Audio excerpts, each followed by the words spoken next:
Hey everybody, J-Rock here. Just wanted to give a quick review of the Mountain Hardwear Taurine 2 4-season tent. Picture here behind me. Went ahead and set it up real quick. It's a 4-season tent, simple geodesic design. I'm just basically going to go over the tent real quick. When I purchased this tent, I had a hard time finding very many reviews or any other video or pictures of the tent. Luckily I found it at a local retailer that had it set up right in the store so I can look at it and make a purchase decision on it right then and there in the store. So that's the reason why I went with it. But I'm basically going to go over real quickly some of the features of the tent. A little bit about me. I'm just basically a weekend adventurer. I go out weekend hiking trips. Basically all seasons of the year. I needed a good bulletproof shelter, mainly against rain and wind. So this is why I went with the 4-season tent. I also have another 3-season tent I use in the summertime. But I'll go over this real quick, and hopefully with the video you'll be able to pick some things out you like about the tent and see some things you can't see in pictures alone or descriptions from the manufacturer. Anyway, real quick, we'll go through it. Thanks. This is the Mountain Hardwear Taurine 2 2-man 4-season tent, geodesic or geodesic design, however you want to pronounce it. I'll show some things that I really like about this tent and some things that I found that have not worked so well. As you can see, it is a 4-season tent. There's not a lot of mesh on this tent, as you can see. It's got a lot of manufacturers going with the center pole design, of course, to raise the walls here at the doors of the tent or at the sides of the tent, with still maintaining a standard dome design. Take down. The tent does go up very quickly, other than staking, really. I'll go ahead and put the rain fly on here briefly, and then we'll go through the whole tent. Basically, clips on. You have clips like this. It's kind of like a carabiner design. Plastic clip with a metal retainer ring. It clips at all the intersections here, which there are 5 intersections, 4 around the corners that hold these poles together. And when you have the light pitch feature, which is where you use the footprint and the rain fly on the tent, you'll have bungee cords that'll hold this together. And then of course these clips are very easy to use. They clip on and off quite easily. Standard old clip. So the tent goes together pretty quickly. As you can see, it's a fairly large tent, but it does have a narrow footprint, as you can see from the side. So it's a comfortable 1-man tent, I would say, with gear, and also a semi-decent tent for 2 people with a lot of storage space. The Taurine 2 does have openings from both ends. This ovular door, it's more like almost looks like an eyeball or an elliptical type of door. One thing I do not like about this tent that I had on my Eureka is that the doors are independent. You have to open both the screen and the solid door to get in the tent. There's no choice. Usually sometimes they'll have this on the other side of the mesh or vice versa, so I can open the whole complete door with one zip, or you know, and if I want to do that, I'd have to roll this back, of course, and I can zip this, or I can have either mesh or solid door there, either one. One thing I don't like about it, I have not tried this tent in the summertime, so I honestly can't tell you how the ventilation is going to be. I would assume it's going to be pretty poor, seeing that the construction is almost solid nylon. They say this stuff breathes, but I beg to differ. I'm sure it breathes on a cooler day, but with the lack of mesh in this tent, I'm assuming on a hot summer night that it would be pretty uncomfortable to stay in. But we'll find out this summer. Okay, other than the doors, this is the only ventilation you're going to get. What we're looking at is the ends of the tent. It actually has a pretty good high roof, and I'll show that from the inside. It's actually pretty nice. Got a lot of good headroom at the end of the tent. It makes very good use of the standard dome design.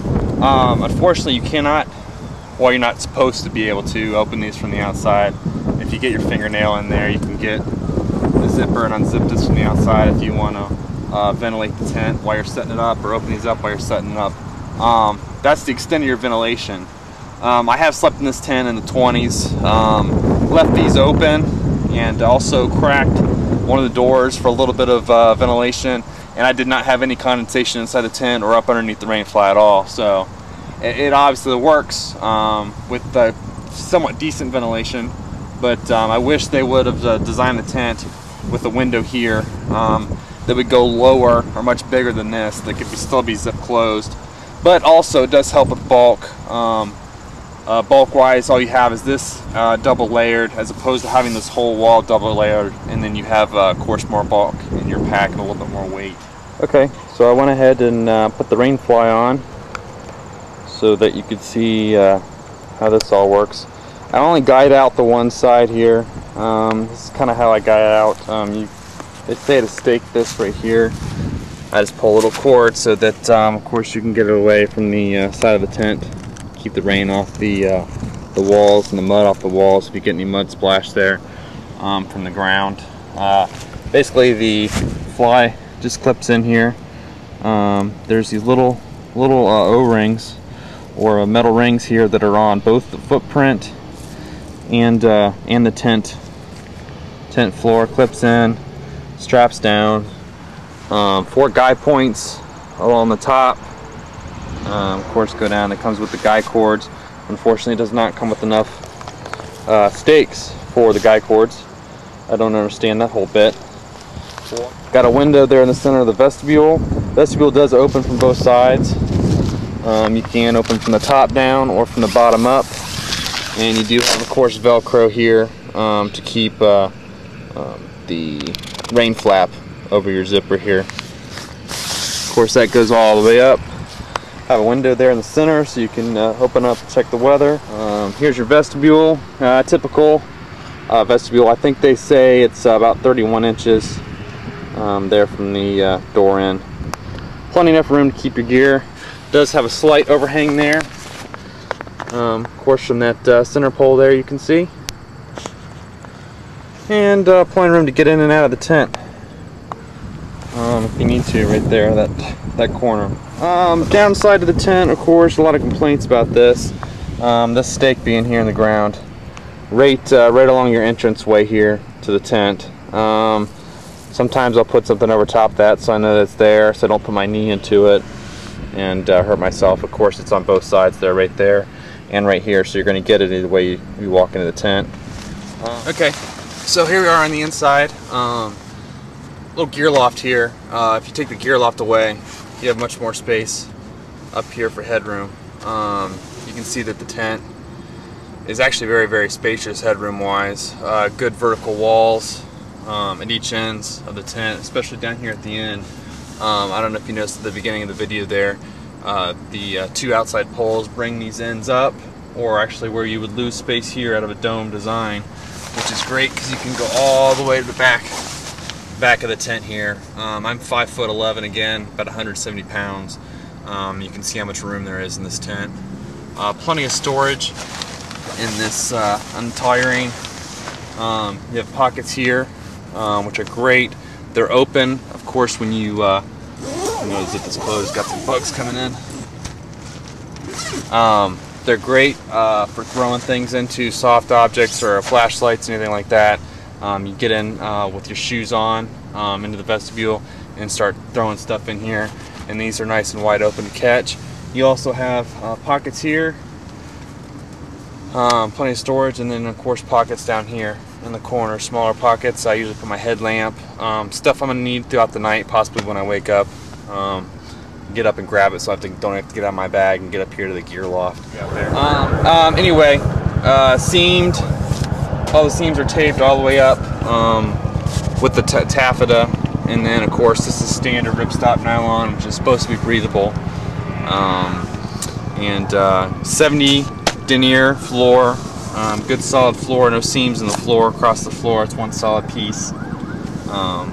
So anyway, that's it. You got any questions?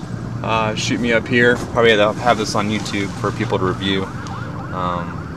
Anyway, thanks for watching. We'll see ya. Happy camping.